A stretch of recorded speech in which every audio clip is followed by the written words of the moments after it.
Ever wonder why your buds aren't as fat as they should be? These 3 pruning tips might be just what your grow's been missing. We'll get into it, but before we do, today's video is brought to you by Real Grow Lab. If you want to connect with the best growers from all over the world, get tips and tricks on how to grow the dankest plants possible, and not have to worry about the censorship we get from YouTube, Facebook, and Instagram. Go check out realgrowlab.com. Get all kinds of great grow talk Q&A. Plus, see all the stuff YouTube won't let me show you in these videos. Sign up and join our growing community over at realgrowlab.com. Or download the app at the Apple or Android App Store. Now let's get back to today's video. Come on, Hasi, let's do it. All right, you promised that you would tell me ways that I can reduce my plant size to increase my bud size. Yes, we can grow buds the size of a baby's arm or a small woman even. Okay, that's a big promise. Pruning tips for bigger buds. It's all about directing the energy, right? If we want those big buds, we got to make sure big bud energy gets to that top of that plant, right? All right, so let's jump into it and let's talk about 3 different pruning techniques that we can use to get bigger bud. All right, first trick is we got to trim that larf off. The larf is those little bottom buds that you'll see that you would never want to smoke. They pretty much might go in the extract pile, but it's just robbing energy. Don't forget the xylem from the plant sends those sugars, sends that water up the plant. So if there's a bunch of little stops, it's like a bus stop where you're picking up one person, right? Yeah. It's a UPS truck where you're dropping off a letter, then you got to go up again, and you never get any real volume to the apex, to those apical meristems, those top buds. I usually notice the little popcorn bud larvae things. Yeah. I usually get them down towards the bottom of my plant. Sure. The lower thirds of the plant, I trim off all the lower thirds just because it gets better airflow in there. And then it takes light. The light is the energy to photosynthesize. So if these are really far away from the light, or if they're being blocked and shaded by all sorts of leaves, they're not going to do anything except rob resources. So get rid of them. I got a question for you. Sure. When is it safe to prune? I've always heard try to prune your plants and shape them in veg, but we're talking about in bloom right now, right? Sure. Yeah, you always want to get these plants shaped up in veg, and then in bloom, it will take you a few weeks until that larf starts showing up. Yeah.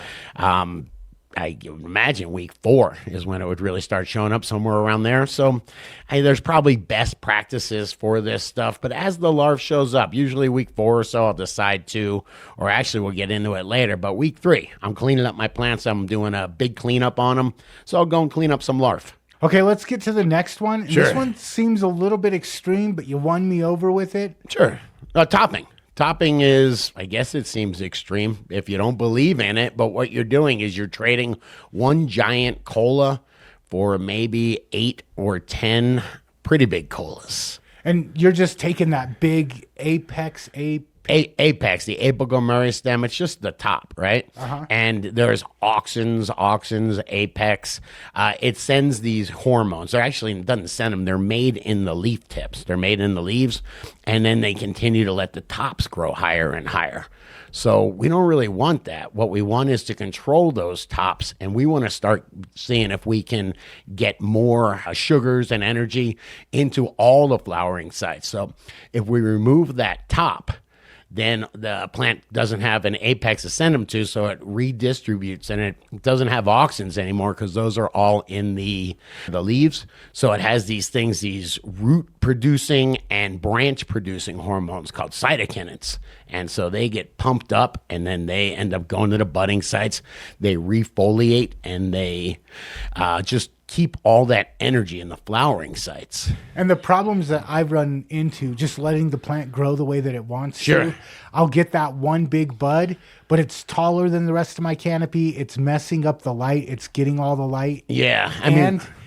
I've run into the issue where I get all kinds of problems when I have that big giant bud at top. Mold, mildew, pests. Yeah, and you're putting all your eggs in that one basket. And there's pretty easy solutions for it. You can either top it, which is what we're trying to do is just get even amount of light on the canopy. If I've got one bud sticking up 18 inches above the canopy, then I got to put my light way up there, and the other bit of the canopy isn't getting nearly intensity of the light as it is that one bud. So I'd rather spread it around. And besides topping, how is it that you help distribute the light evenly? You know, this is cool. Cannabis is such a resilient plant. You wouldn't think you could do this, but you can actually take the stem of the giant top that you've got, the apical Murray stem, and just bend it over.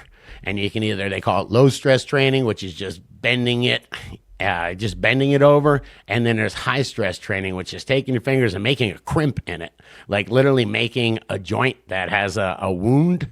And then the idea is that the hormones, those cytokinins, get sent up there. They repair that wound. They actually give a whole bunch of attention to that wound. So they start making big highways up there. And what happens, your big giant apex, your apical Murray stem, just turns sideways. And then you'll start getting these little Christmas tree buds, or these decent sized Christmas tree buds, all up it as to where it was going to grow into one. Now it's going to grow like that into many really high quality buds, getting tons of light, tons of CO2, and that will max out your harvest as to where you'll get a lot of really good quality bud as opposed to one big giant one. Okay. And this last one also seems a little bit extreme. I haven't tried it yet, but you were talking Patrick Swayze. I think that is what it's named. And Patrick Swayze is, I don't know, Swayzeing is what they call it. That's what it sounds like to me on the interwebs, but that is this serious foliage removal. And it has to do, it's removing all your leaves at day 1 of flower, and then going back at day 21 of flower and removing all your leaves as well. And it has to do with those hormones we were talking about, redistributing those hormones and redistributing the plant energy to go into those budding sites and to feed those budding sites. If the plant has a whole bunch of foliage on there, a whole bunch of leaves, well, a lot of energy has to go to supporting those leaves.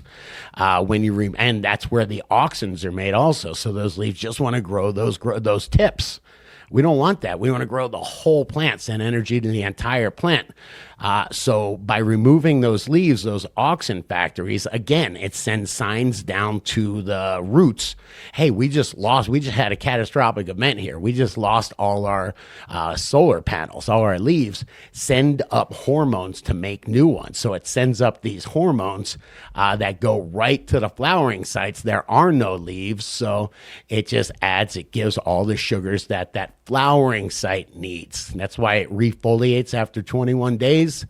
And after 21 days, you're deep in the flower. The plant knows it. It's not trying to put a ton of energy into making leaves anymore, but it has all those hormones. It sends them up, makes bigger flowering sites. I saw when you did it, I was worried. I was like, getting rid of all the leaves, that's where the plant gets its energy from, but they did come back pretty fast. They've got a lot of energy stored in the roots, and then cannabis is such a fast grower that, yes, it is able to pump those hormones back, and on day 1 of flower, you're able to refoliate by day 21. You've got to remove that foliage again, but it really is. It's about directing that energy. And one last thing about Swayzeing, don't go overboard with it, especially on day 21. I just did it last week. I'm going to show you the plants look amazing. Day 1, I really went aggressive with it. Day 21, I wanted to leave a couple leaves on there. I want to leave a couple solar panels on there, so a little bit less aggressive day 21. Hey, but those are just my tips for pruning for bigger buds. But come on, what about you? How do you do it? Did I miss something? Let me know in the comments.